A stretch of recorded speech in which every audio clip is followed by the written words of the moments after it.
Бүгін мен даусым ауырып тұр. Саламатсыздар ма? Ассалаумағалейкум. Бұл мен Бекарас.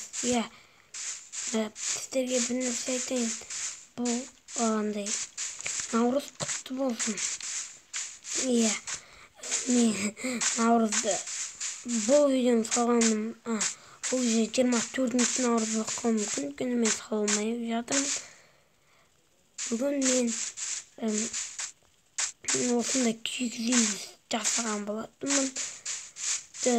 Неге орай бұл жерде міне қазанда пісіп жатыр. Анау жерде менің сиырым байлаулы тұр. Осы жерде тұрады, андасында шөбін жеп тұрады. Бұл менің жылқым, ол да андасында мініп отыратын. Бұл қазаным. Ал бұл болса кімнің екені белгісіз. Бұл жақта айтпақшы, мынау не болған деп сұрамай-ақ қойыңыздар. Алдында мен осы күйді тікпей тұрып ауылға қарасам, бұл ауылға андай сарбаздар болмай ма, жаман. Солар көбінесе 22 наурызда шабуыл жасайды. Сол үшін 22 наурызда осындай нәрсе болып қалды. Ауылды қиратып кетіпті. Осындай ауыл болады деп кім ойлаған? Анау жерде өте биік ағаш өсіп тұр. Наурызға орай үлкен бір ағаш егіпті. Өсіпті. Наурызға дәл кеп барып келейік. Бүгін наурызға көңіл көтеретінмін. Айтпақшы, бұл менің қымызым. Қымыз ішпеймін адам деген. Міне осындай да бір терек болады екен. Бұндай теректі кім ойлады екен? Ойған адам оңбаған деген сөз ғой. Неткен керемет дала. Өте керемет үйлер. Бұл менің үйім. Бірақ мен бір күн бойы осы наурызда мен осы киіз үйде тұратын боламын. Енді бұл жерде қалай айтсам болады. Мына жерде міне бауырсақ пісіп жатыр. Мына менің атым. Мына жер не екенін өзім де білмеймін. Бұл жерде қояндар асырап жатыр достарым. Олар білмеймін, бір саяхатқа шығып кетті. Далада қойлар жайылып жүр. Енді бүгін аң аулауға шығамын ғой деймін. Енді қазақпыз ғой. Үйді көрсетіп шығайын. Киіз үй, қымыз, шелекте ол. Еттер. Қазақтар енді ет жейді ғой.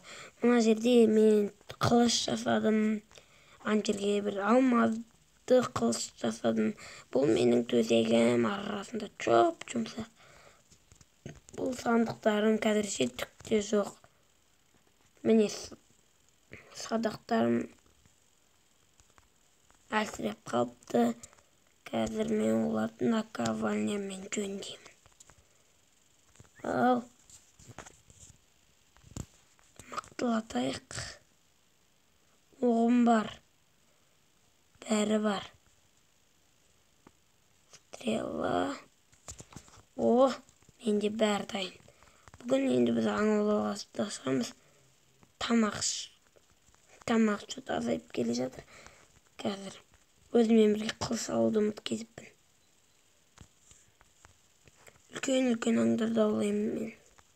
Егер тапсам бұл жақтан. Алмас қылышымды ала алмаймын. Бұл қылыш жасадым, енді алып шығу керек ол қылышты. Енді аң аулайтын да кез келді. Орманға барып келейік, орманда көптеген жануарлар бар.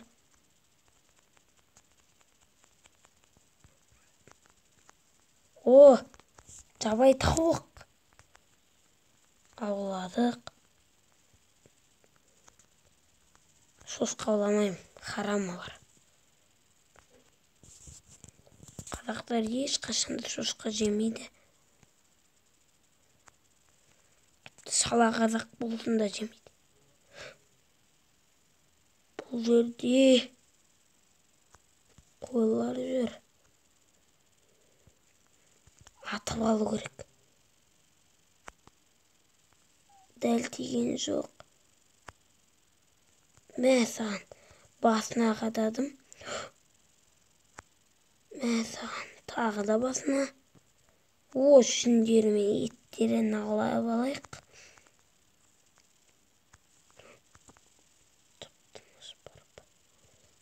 Қатты көздеп атайын қазір. Жерге аттым әдейі. Міне, бір соққымен өлтіру керек. Аулап алдық, тамақтар, біраз нәрселер ауладық.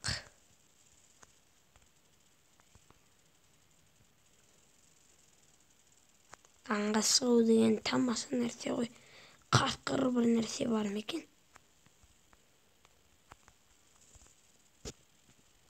Менде оқ жоқ. Жарайды, әрғарай. Қасқыр. Қасқырды міндетті түрде өлтіру керек. Қасқыр аулау керек. Аулап алдым.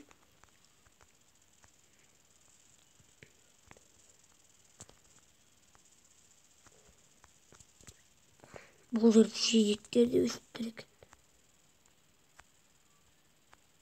Қалай нашыда?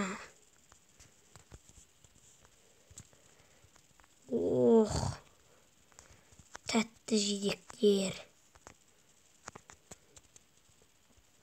Жарайды, ауылға да қайтайық. Анау тұр әнімен кейгіз. Бұл ауыл бытшыт болды, бірақ менің туып өскен ауылым басқа. Бұл ауылға мен көшіп келдім. Бірақ мен туып өскен ауылым анау жақта. Бұл ауылды айтуға да дәтім. Қасқыр маған қарсаспа. Мә саған. Және екі рет тіліп едім, мен тістедік балды кішкене. Бұлардың егіндерін бәрін қырып тастапты. Әттең мен ол кезде болмадым. Быт-быт болып соғысатын едім. Бүгінге осыда жарайды, кеш деп атыпты. Тамақтардың бәрін салып қойайық. Ертең далада пісіреміз. Ұйықтайын.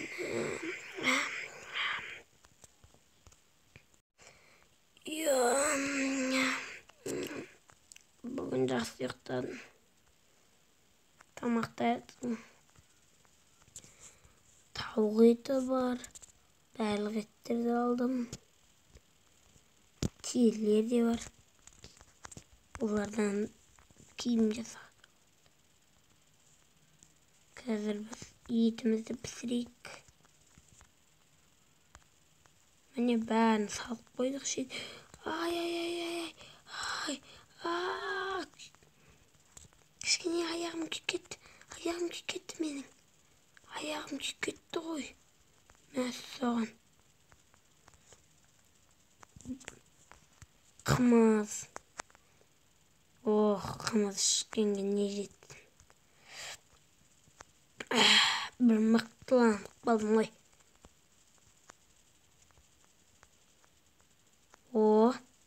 Еттерім пісіпті. Тағы да күйіп қалдым ба? Батырларға әрине бұл түк емес. Бірақ мен оған күйзелтіріп баратыр. Мен тауық етін ұмытып бара жатырмын. Тауықтың да етін пісірген жақсы. Ана сиырды скоро соямыз. Соятындай болып қалды.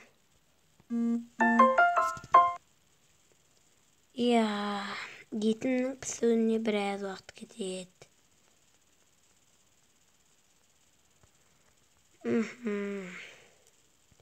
етім күйіп кетпесін деп қарап тұрмын, әйтпесе күйіп кететін кездер де болады. Күйіп қалмасам болды. Күйіп қалуға қалдым. Жылқым. Бүгін сиырымды соятын да кез келіп қалыпты. Иә, жақсы сиыр. Бірақ оны да соятын кез келіпті. Бірінші босатайық оны. Оны арқанға байлап алу керек. Қайда менің арқаным? Поводок бар, шық. Сені байлап алу керек, айтпаса сен қашып кетесің. Жүр. Артымнан.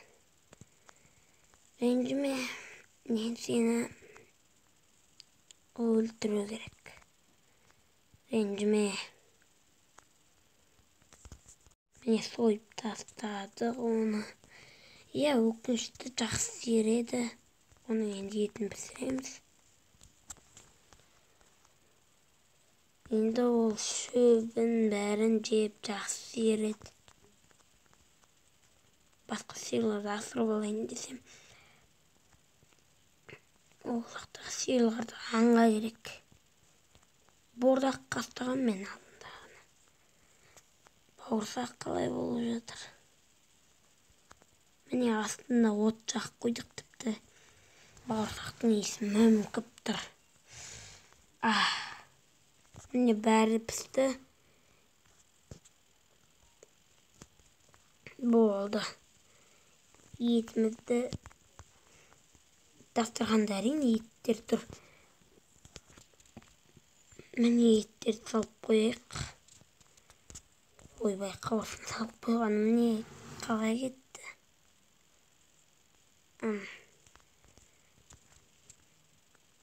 Салдық енді. Не істеуге болады енді? Айтпақшы, бұл жерде не деп ойлап тұрсаңыздар, бұл жерде бұл күйде менікі де, әрі басқа кісілердікі де. Бұл жерге ақындар кеп жазады, неше түрлі істейді. Ал бұл жерге сауыт жасайтындар жасайды бәрін. Мысалы, маған жасап берген еді. Қылышты біреу келіп, кім еді аты? Асқар ма еді? Асқар деген бір кісі келді, жасап беріп еді. Өзінің туған жерінен келді. Орманда қалды. Жасап берді. Сол кісіге рахмет айтамын. Енді видеомды аяқтайтын да сияқтымын мен. Бүгінгі видео сіздерге ұнаған болса, міндетті түрде әрине лайк басып кетіңіздер. Және де лайк басып, комментарий қалдырып, подписаться етуді ұмытпаңыздар. Бұл видео егерде жақсы лайк жинаса, біз келесі жол креатив сатып бір өзімізге ауылда үйлер жасап, көп үйлер жасаймыз да, ауылға шетелдарды қоятын боламыз. Иә, шетелдарды ауылға көшіретін боламыз. Сондықтан да міндетті түрде лайк басып кетіңіздер, егерде бұл видео ұнаса. Міне мен күйгіз үйім.